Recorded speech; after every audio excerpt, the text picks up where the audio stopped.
তাকে জিজ্ঞেস করেছো হা তুমি যেই পোশাকে আছো তোমার এই পোশাক থাকবে না। বলে বাজান আমি কি পোশাক পরবো? বলে আমি তোমাকে পোশাক দেবো, সেই পোশাক তুমি পরবে। বলে বাবা আমি রাজি। তখন আমার বাবাকে একটা পোশাক দেয়, বাবা একটা গামছা পরনে আর একটা গামছা তার গায়ে। বাবা সরকারি চাকরি করতো। ফারুক বাজার আপনার চাকরি দিল, শুধু একটা গামছা পরে একটা গামছা গায়ে দিয়ে কখন অফিসে যাইতে পারবে? আমার বাবা কি কাজটা করেছে, গুরুর ওই গামছা পরে আর চাদর গামছা গায়ে দিয়ে অফিসে চলে গেছে। অফিসাররা দেখে পাগল হয়ে গেছে, মহান তোমার এই হাল কেন? তোমার কি পথে কোনো বিপদ হয়েছে? বলে না। বলে তাহলে তোমার এই পোশাক কেন? হাত জোর করে বলতেছে স্যার এটা আমার গুরুর পোশাক। বলে ঠিক আছে তোমার গুরুর পোশাক, তুমি যতক্ষণ অফিস করবে অফিসের পোশাক পরে অফিস করবে, অফিস শেষ হলে তোমার গুরুর পোশাক পরে তুমি বাড়িতে চলে যাবে।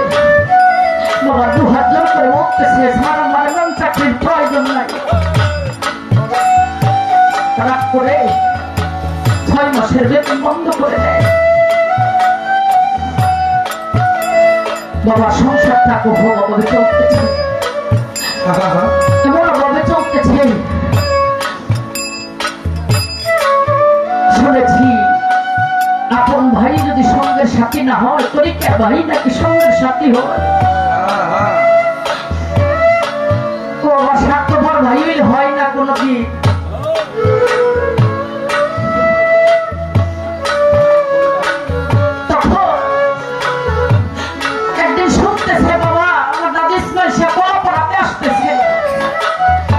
তাদের ভাষানো মাথা পাখির যারা আছে সবাই জলে জলে যাইতেছে।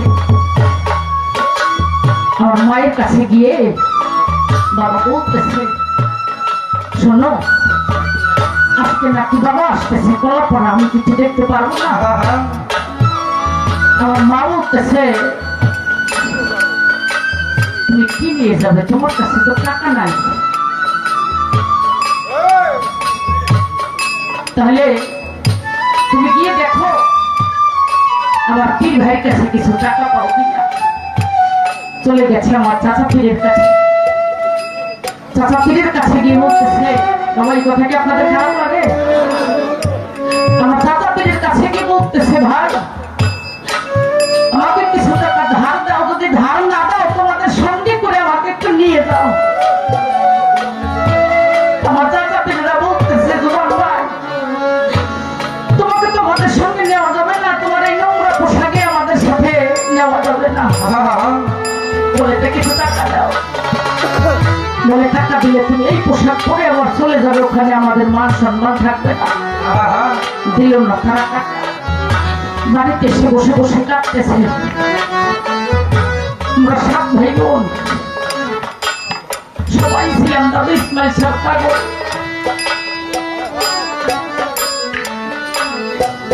আমার বড় ভাইকে তখন ছোট। বাবা গিয়ে বলতেছে রুহুল আমিন তো দাদু কলা পড়াতে আসতেছে, তুই কি যাবি? আমার ভাই আনন্দে পাগল হয়ে গেছে, দাদুকে দেখতে যাবে। বলে বাবা যাবো।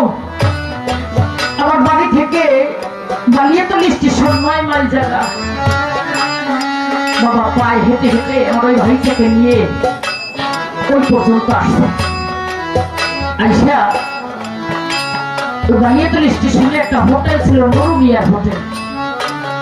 ওই হোটেলটা আইসা বৈশা বলতেছে নুরু ভাই আমাকে কিছু টাকা ধার দেন, আমি যখন বেতন পাবো তোমার টাকা আবার পরিশোধ করে দিব।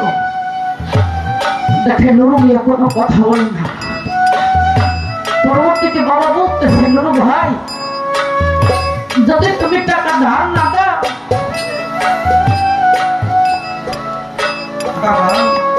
তাহলে আমার এই ছেলেটাকে তুমি বান্দা রেখে আমাকে কিছু টাকা দাও। আমার ভাইকে ওই দোকানে বান্দা রেখে বাবা কিছু টাকা আনে। দোকানে 50 টাকা রেখে এসে যদি আমার ভাই কিছু খায়, বাবা টাকা নিয়ে আগরবাতি মোমবাতি গোলাপ জল ফল আতর কিনে আমার দাদুর কাছে চলে যায়। গিয়ে যখন ভক্তি দিল, ভক্তি দেওয়ার সাথে সাথে এখন তো ফলের যোগ ওই সময় ভোল ছিল না। যখন ভক্তি দিল, ভক্তি দেওয়ার সাথে সাথে আমার দাদু ইসমাইল শাহ বলতেছে, সোহান তুমি তো আমাকে দেখতে আসছো, তোমার তো দেখা হয়েছে, তুমি তাড়াতাড়ি চলে যাও, রুহুল আমিনের কান্না আমার সহ্য হয় না, তুমি তাড়াতাড়ি বাড়িতে যাও। বাবা আসতে চাই না, তারপর আসতে হয়, দয়ালের হুকুম। আইসা যখন খেলাটা পার হয়ে কুল ভেললো, দেখতেছে আমার ভাইকে ওই জানালার ভাগ দিয়ে আজও পর্যন্ত চেয়ে আছে, বাবা কখন আসবে। আসার সাথে সাথে বাবাকে জড়িয়ে ধরে উঠতেছে, বাবা তুমি তো বলেছিলে আমার দাদুকে দেখাবা, দাদুকে তো দেখাবা দূরের কথা, আজ থেকে মনে হয় তোমাদের মুখ আমি আর দেখতে পারবো না। তোমাদের মুখ আমি দেখতে পারবো না, এই কারণে তুমি যে দোকান থেকে টাকা নিয়েছো টাকা তো পরিশোধ করতে পারবো না, আমার নিতে পারবো না। নুরুমি আমার বাবার পাও দিকে জড়িয়ে ধরে উঠতেছে, সুবহান ভাই আপনার মতো এরকম লোক আমি আর দুনিয়ায় দেখিনি। গুরুর জন্য, গুরুকে দেখার জন্য কোলের সন্তানকে বান্দা রেখে আপনি গুরুকে দেখতে যান, এরকম লোক আমি দেখি নাই। আমার ভাই তখন ওই দোকানদার আপনার ছেলে নিয়ে যান, এটা কারো উপর কোনো দাবি নেই, যদি কোনোদিন পারেন দিবেন না, সেটা আমার কোনো দাবি নেই। বাবার যখন দেখলাম ফিরে আসছে, বাবার নিজে হাতে ওই টাকা দিয়ে আসছে। গুরুর প্রেম কাকে বলেন? আমার বাবা অনেক যাতনা দিয়েছি, তারপর বাবা ওই নামটা ভুলে না, ওই নামের উপরেই আছে। তাই কবি বলেছে, তুমি যে আমার দয়া মুর্শিদ রে,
Baby